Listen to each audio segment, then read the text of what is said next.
Guys, we're back in here for another G's Journal, episode 3. And now things are starting to get a little bit more serious, man. A little bit more serious, of course. Liverpool back in action against Crystal Palace in the Community Shield. Yeah. I mean, I don't really know what else I could realistically say. Liverpool ended up losing a game. I did predict that it would go to penalties 2-2 on Enza's stream. But yeah, listen, look, it is what it is. It's one of those. The result, well, I predicted it, so I'm not surprised by it. But I think I'm more surprised just maybe by the way that Liverpool played more than anything. But then again, really, that's me being silly because I shouldn't be, because Liverpool played this way now since Arne Slot has obviously come in. Pre-season, we haven't changed, played the same way, done the same things. Yeah, so it's nothing really that different, to be honest. But listen, we got to see Ekatike, we got to see Florian Wirtz, Frimpong, Kirkes, all the new guys. We got to see them in the starting lineup, bar Mamardashvili. So yeah, it was just interesting to see. And, Crystal Palace, it's like a good test. I think Enz mentioned this as well on the stream. It's like a really good test to see because obviously we're closer to the Premier League. Yes, it's still technically, I guess, a pre-season end of kind of finale. But listen, it's good coming up against a team like Crystal Palace with something on the line as well, because then you can kind of test out your team and, see what they're kind of on. This is obviously how both teams lined up. As you can see, Palace, as we thought, 3-4-2-1. Usual front three with Mateta, Sarr, Eze, Wharton in the middle with Kamada, Munoz and Mitchell on the wings with Gay, Lacroix. I don't know how you pronounce his name, and Richards with Henderson in goal. We had Ekatike up top with Florian Wirtz in behind him, Salah on the right, Gap on the left. Zabozalai and Jones, obviously Gravenberch weren't about. Frimpong, Konate, Van Dijk, Kirkes, and Alisson. Yeah, listen, look, statistically, I think it went exactly how I thought it would go, to be fair. Yeah, I mean, I say that, to be fair, expected goals, Palace did actually do better than Liverpool, which again, for me, we'll get into that in a sec. Yeah, I mean, we'll definitely get into that because from when I'm seeing that there, and to be honest, I didn't know it was 1.08, to be fair, and I also didn't know that Palace's would be 2.03. I actually thought Liverpool's may potentially be a bit higher, but looking at that, again, I can't even be surprised because Liverpool didn't have opportunities where I was like, oh, wow, okay. Like we had 2 big chances that we missed anyway. Palace had 4 and they only missed 2 of them. Do you know what I mean? So yeah, it's one of those, isn't it? Yeah, expected goals, shots and all of that. I mean, Palace had more shots. They had more shots on target. Yeah, man, they just had more of the impetus. I'll be honest with you. Like I heard Arne Slot talk about Liverpool creating more chances and all that kind of stuff. I hear it. I do kind of hear it, but yeah, like, you know what it is, guys, yeah? You know what it is? Before we get into, like, the tactics and all that stuff, right? I feel like I'm going to get bored of doing this segment. I genuinely feel like I'm going to get bored because I feel like I'm only going to keep saying the same thing. Unless, obviously, things change, of course. But it just feels like I'm saying the same things over and over and over again. Like, it just seems like it's always that. Like, I really don't understand. Liverpool play the same way. And to be fair, like I said, it's more on me because the reality is if I know that Liverpool are going to play this way, I shouldn't then be surprised when I see it. But when you just hope that you just see something a bit different or something new or a bit more exciting, and you signed all of these let's go back to the team. Let me show you the team here. Look at the team. I'm like, you got Ekatike, you got Wirtz, you know what I mean? You got Salah from before and that Frimpong. Like, I just thought I see something different, man. But it's just the same thing over and over again.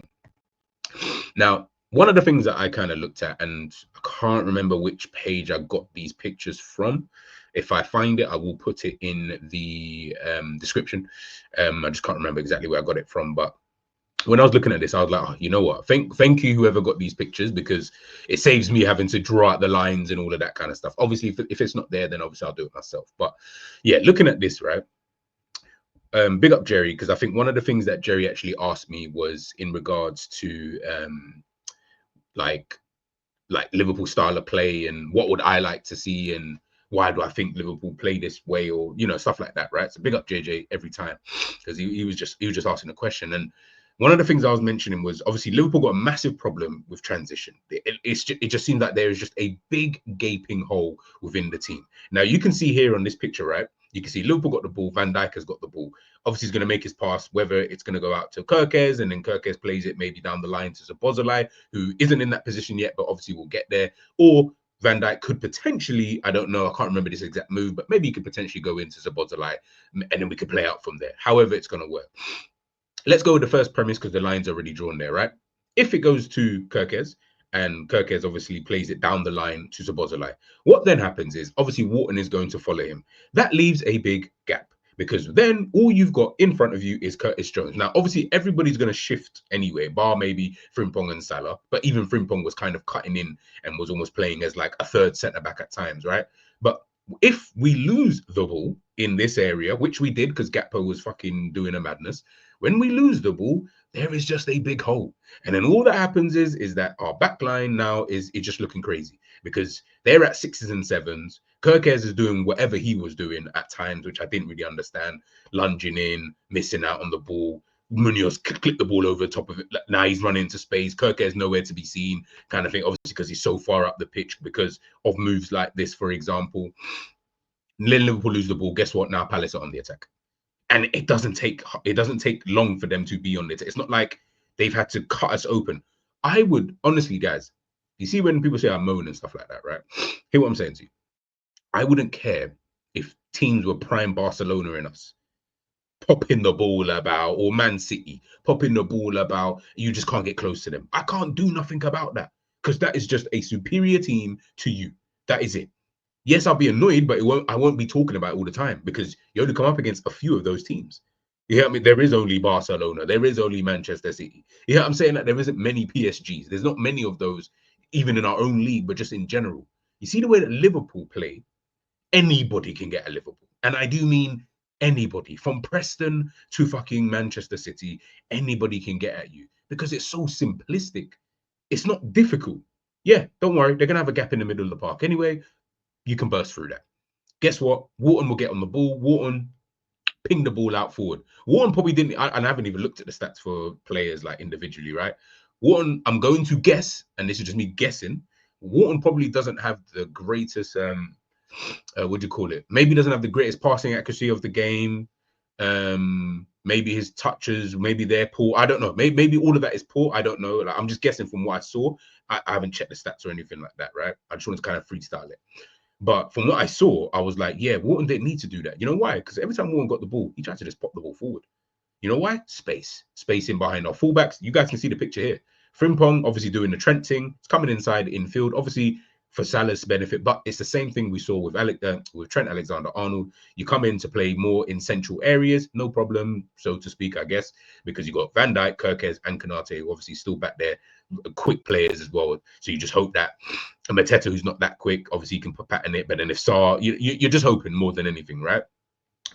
All it then takes is Palace to win the ball. Let's say Van Dijk plays the ball forward, because he was kicking it long anyway all the time. But let's say he kicks it long to Gakpo. Gakpo loses it. All right, Munoz is now gone. Munoz play either go down the line yourself, or you just cut it into what's his name, Ismail Assar. Or they get the ball into Wharton. Wharton, first thing he's thinking is actually to get the ball launched forward. And I'm just like, bruv, Liverpool, bruv, I beg you, set up in a different way, please. I cannot keep talking about this every single game. It's the same thing. I'm not seeing anything different. I'm really not seeing anything different, guys. And I think that's what's bugging me the most, is that I'm not fucking seeing it. And it is so flipping frustrating when you're watching Liverpool. Look, this, by the way, these are all, like, I know people obviously get the pictures and it's all from the tactics boards and that, but this is from a still in the game. Look at the center of the park. First of all, there is nobody to pass to in the center, right? Curtis Jones is in his, I guess, his right position, I guess. Where's Szoboszlai? Szoboszlai's out there on the left. Look at the gap. Now, because obviously Szoboszlai's gone out wide, because that's what's happening now, is when Szoboszlai drops deep, he goes into that kind of left back / left midfield area, which then allows someone like Kerkez to go and do the underlap thing at times. and then Szoboszlai drops in as like a third centre back / third defender, if we want to just call him that for the sake of argument, right? Exactly like this is all we're seeing. So when he pushes out wide, obviously you hope that let's just say Kamada or Wharton, right? They go and follow him out there. You're now praying that Gakpo, Ekitike, or Wirtz, and that's what was kind of happening. Wirtz would then come into the middle. The problem is at times Wirtz isn't going to win the ball every single time. So you know when Wirtz loses the ball, they've already still got 3 players up top plus let's say 1 midfielder. So they're already on us. And then what usually happens is more time by this point when Virgil's probably kicked the ball, they then push up anyway, just as a natural thing. So they'll then push up. Once they've then pushed up, it's like broski. Like now you've just got gaps, and gaps for people like Ismail Assar and Eze and that, they just exploit that. Munoz, Mitchell exploit that with their wing backs, right? You don't want that kind of problem. Now, again, not every team is going to play the same way, but it seems like Liverpool have the same problem. And that's what's bugging me. I would understand if Liverpool getting cut open 10 different ways, because then you're just like, well, the team's just shit. You get what I'm saying? But it's like we get open the same way. Like, look at the gap, guys. Come on. I didn't make this up. I didn't even draw this. This is taken from someone else who's done this themselves, and they put the still there. This is from the game. This is what you're doing. So you just got gaps in the middle. Now, if Florian Wirtz doesn't take the most Ronaldinho touch now we're pissed because there's no one else here anyway. Frimpong's gone. Probably by this time as well, Kerkez is probably already pushed up himself. Szoboszlai's trying to scramble to get back into some type of position. It's like, bro, what are you lot doing? What are you lot doing? I looked at this situation again. One of the things that I think Liverpool, I've always, and you guys already know, but you'll always hear me say Liverpool counter-pressing, that they're the best. You see in the last year, though, with Slot, and I like Slot, but you see in the last year, yeah, it's not been good. You see I say today, this is going to be posted out tomorrow, but you see in today's game, yeah, see that counter-press, that was all non-existent. One of the main things that I have a problem with, especially now that you've brought in Florian Wirtz, right? Florian Wirtz is a wonderful player. He's an absolute wonderful player. Yeah, he does his thing. You know what I mean? Like he brings something. He brings that bit of like je ne sais quoi. Like I don't even know what that means. It sounds cool, but he brings that little bit of all right, cool, yeah, all right. You know what I mean? Like it's something a bit more exquisite in those forward areas. You see what he doesn't bring though, which is what Szoboszlai obviously brought you, counter pressing. Now that's not to say he cannot counter press before anybody goes and has a fucking fit. It's not saying that he can't do that. He's not as good as Szoboszlai. That's just factual.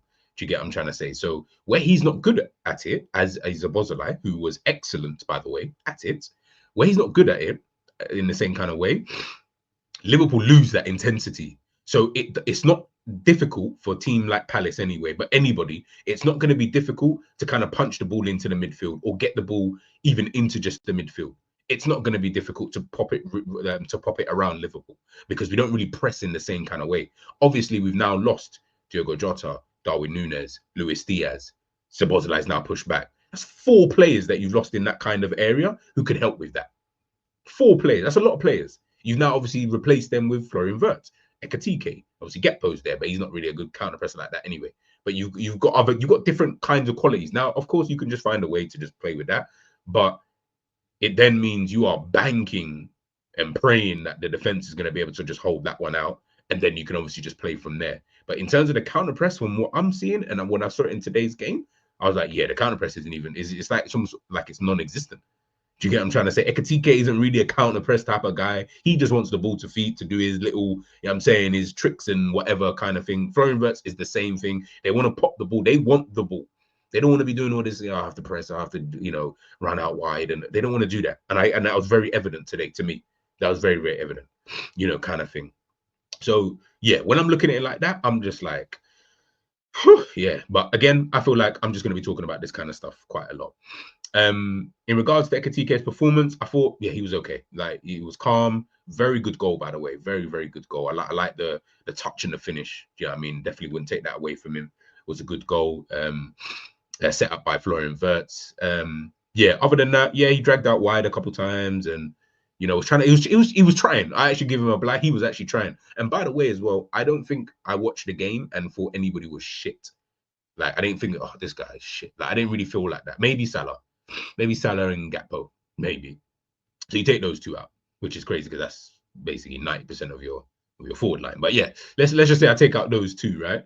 The rest, I didn't think anyone else was shit like that. I thought everyone else was super calm. There was no standout whatsoever in the game. But yeah, for either team, by the way, I didn't think anyone stood out at all. But specifically for Liverpool, I didn't really see that. But yeah, like I said before, with Liverpool at the moment, it's just a lot of this, man. It really is just a lot of that, and it's so frustrating when you're watching it because you're just like, guys, how long have you guys been subscribed? For some of you, have been subscribed literally since the jump. I've been talking about this for so long. I thought with Slot coming in, we thought, okay, we saw a little something last season, Liverpool defensively, and then all of a sudden it's like everyone just went back to factory settings, and then yeah, like that's it. Like we're just done and dusted now. We're just this open team conceding all the time. And again, by the way, Arne Slot spoke about this as well. You guys go check out. I'm not going to put it up on here, but he did speak about this as well in terms of the goals that we are conceding. We are constantly conceding goals. Hence why I said clean sheet. I was thinking, nah, there's no clean sheets. Not with Palace. Maybe someone else, but not with Palace. Palace are definitely scoring because they've got what they need to be able to hurt us. Playing the three at the back, the four in midfield, / maybe five if you want to count Eze dropping in and stuff like that. With Mateta as a lone striker, who, by the way, can bully anybody, any centre-back in the world, he can bully. That is the fact. I've seen him bully Konate, I've seen him bully Van Dijk, and they're probably the two strongest people I know. Do you know what I'm saying? I've seen him do it to Saliba, to all of them. So that no one is exempt when it comes to Mateta, right? But when I'm looking at it, when you've got that kind of makeup, you can cause problem for big boys. They did it in the cup final against Manchester City, City, and they're doing it, and they did it again against Liverpool. It can cause you problems, kind of thing. But with Liverpool, I just feel like it's always the same problem. Like it's just always the same thing. Transition. I bet if you go on, I'm surprised it's not trending on Twitter, but it's just transition after transition. And it's like, do you not have a midfield? Like, why is your midfield so open?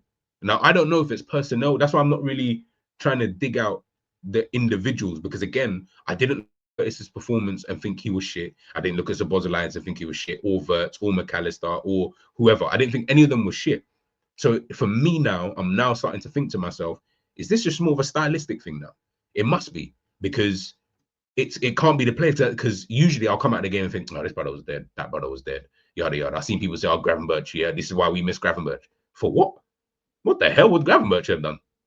Like what, the turn and that, just to lose the ball? No, I'm all right. I'm good. Thank you. Yeah, I'm saying like it can't be a personnel thing. It must just be stylistically. And it must be, because of the style of play, because of this style of play that you guys can see on your screen right now, which is you want your pivot players to go out wide at times to help out with either Frimpong or Kirkes, to give them an option and obviously to then come back in. And as we saw, Curtis would sometimes drop into the back line. Obviously, Szoboszlai doing the same thing. Because you're doing that, you're leaving yourself open in the middle because if you lose the ball, then it's a problem because then they've got this massive gap that they can just waltz into like there's no tomorrow. So I'm just like, surely you change that. But I feel like that's been a problem for a minute though. Do you get what I'm trying to say? Before it was Robbo and Trent Alexander-Arnold. Now it's Kirkes and Frimpong. Do you know what I mean? Like, what's going to necessarily change? Even if we're talking about Florian Wirtz just for a second, right? Florian Wirtz, like I say, got these nice touches and and it's all good, right? But then I'm looking at Wirtz and I'm thinking, obviously it's the first game, right? But even still, I know people, they were getting Wirtz and Ekitike and all of that. For me, I'm looking at Wirtz and I'm thinking, Wirtz is a player that needs to be in the game. If he's not in the game, he's not doing anything.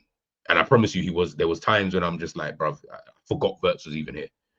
But I'm not even going to blame him because I'm looking at it thinking, bro, there was times I'm actually watching Wirtz and I'm like, why don't you just pass it to him? Like, I don't get, like, obviously I can't see what they can see in it, like in terms of their actual vision. I can't see that. I'm watching it from TV. And even if you're in the stands, again, you can't always see it from a player's perspective. So sometimes you're like, oh, okay, maybe it was blocked and he couldn't pass it, whatever. But I'm watching, I'm thinking there's times when Wirtz wants to get the ball and turn. He wants to get the ball, turn, 1-2s, run off, shoot, whatever. That's what he wants to do. But you're not giving him the ball. So now, and if you don't give a player like Wirtz the ball, bro, he's not this defensive demon, which by the way, I don't need him to be. But He's not that kind of guy where you're like, oh yeah, he's gonna just be like fucking Kante off the ball and that. So he's just gonna do. Bro, he needs the ball. He needs the ball to be effective. Without it, he ain't really that effective. So give him the ball because he can be effective.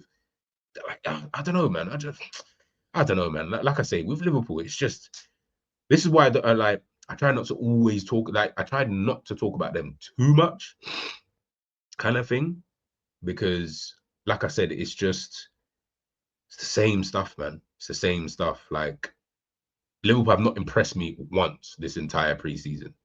Like I've not seen anything that has suggested to me that I should be impressed. Now, do I think that that means that they can't win a league? No, because last season I didn't think we were good anyway, but we won the league. Now, whatever you want to say about it, it happened, right? So there's obviously clearly nothing to say that it can't happen again. I'm just watching and I'm just like, bro, this can't be. Like you're knocking the ball about slowly. You let Palace, reset. Let me see if I can even get up the for you guys now, just quickly before we head on out of here. Because I'm not even gonna cut this. I'll cut it. So you got no, we're gonna leave it. You know what I mean, as it is. Let's see if I can just get this up quickly. Hopefully you guys can see it. Yeah, there we go. It's like we're knocking the ball about. It's going slowly. You let like Kirk is probably Quay up here. Frimpong is God knows like somewhere here for some weird reason. Maybe Zabozalai has dropped in, or you know what I mean. But Jones, he's dropped in, kind of thing. Whatever. We're knocking the ball about.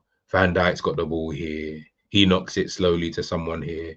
Palace, by the way, are now so set in what they're doing. They've got all of this happening right now.